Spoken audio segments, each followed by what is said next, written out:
సముద్రం అంటే 3 రకాలైనటువంటి నీరులు చేరుతాయండి. నదీ జలం వచ్చి చేరుతూ ఉంటుంది. సముద్రంలో ఊట నీరు, అందులోంచి ఊరేటటువంటి నీరంతా కూడా చేరుతోంది. వర్షపు నీరంతా కూడా చేరుతూ ఉంటుంది. అలా 3 విధములైనటువంటి నీరు సముద్రంలో ఉంటుంది.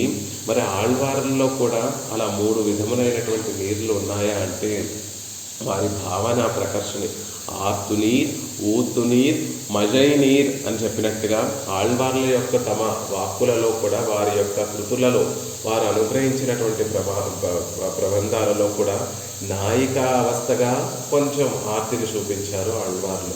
తల్లి తోషిమార అవస్థగా చెలికత్తగా కొంత ఆర్తిని చూపించారు నమ్మాళ్ళవార్లు. తాయిమార అవస్థగా కూడా కొంత ఆర్తిని చూపించారు. సముద్రంలో ఎలా అయితే వివిధ స్థానాల నుండి నీరు వచ్చి ఎలా చేరుతోందో ఆళ్వార్ల యొక్క ఆర్తి అనేటటువంటి ఆ నీటిలో కూడా అనేకమైన వ్యత్యాసములు ఉన్నాయండి. కొన్నిసార్లు వారి నాయికగా పరమాత్మ పట్ల ఈడుపడ్డారు, ఆర్తి చెందారు.